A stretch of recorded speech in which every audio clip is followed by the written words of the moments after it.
Senator Durbin. Thanks, Mr. Chairman. I listened to your testimony, and I'm glad to hear all of it, and I think we're all on the same page. The one thing that I'm surprised is if there was any reference to crypto ATMs, I didn't hear it. I think that's the new device that's being used with great success by the scam artist. And I would just refer again to my neighboring state of Iowa, represented by the chairman.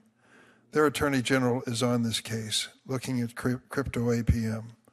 An investigation by the Iowa Attorney General's office found over 98% of the money Iowans reported sending to Bitcoin Depot were part of a scam transaction. 98%. It gets worse.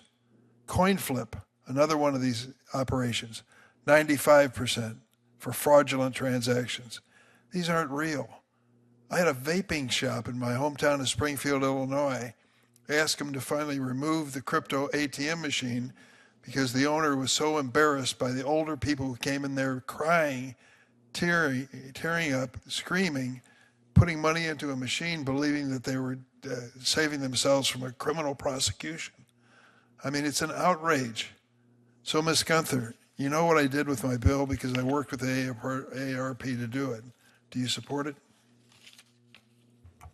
Yes, we do support it, and we've seen firsthand at AARP how victims are being funneled to these crypto ATMs by people, a variety of criminals. And what criminals do is they want to go to those transactions because there are no guardrails to these, right? There's no trained staff like you have. No do-over. Yep, no do-over.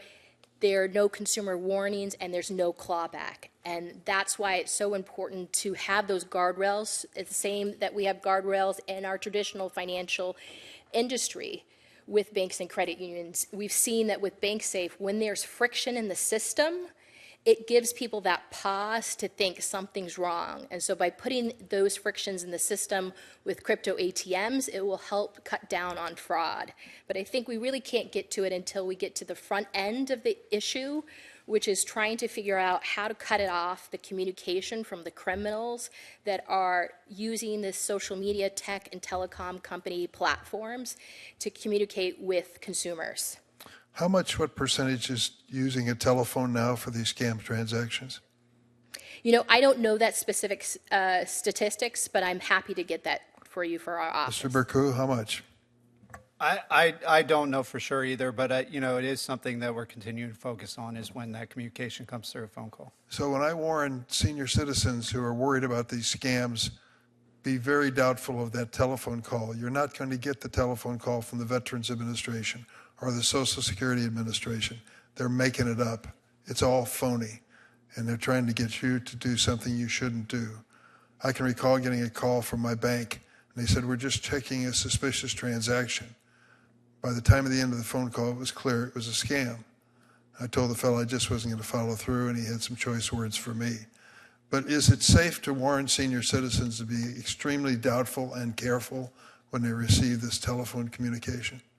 I think, unfortunately, the current status of fraud, it is good to have everyone on their toes. I know AARP just launched a new campaign. I can't quote it, but it's pause and listen. So I think that's really good recommendations. And one thing I always tell people, if it's the bank calling, tell them you're going to hang up and call back the bank's public number. And if they protest, it's not the bank. That'll be the end of the story. So if anybody asks you for a Social Security number over telephone, what's the answer? No, thank you. Never do it. How about passwords to get into your accounts? That I would recommend against that as well. Let me ask you about the crypto issue, Mr. Fenta. You seem to be aware of it yourself. Yes, sir. Yes, Senator. Very common in pretty much every transnational elder fraud case now. It's kind of hard to find one without crypto transactions, and specifically the ATMs. I think some 13 states now have put in safeguards by their state law. Because I cannot offer an amendment to the crypto bill, there'll be no amendments. I won't even be able to raise this issue on a national basis. We ought to do it once and for all. This is a classic example of an amendment which, when I was here a few years ago, would have been accepted on a bipartisan basis, trying to establish some safety when it comes to these scam transactions. But we were being allowed by the crypto industry no amendments, none, to this bill. Take it or leave it. Senator Moody.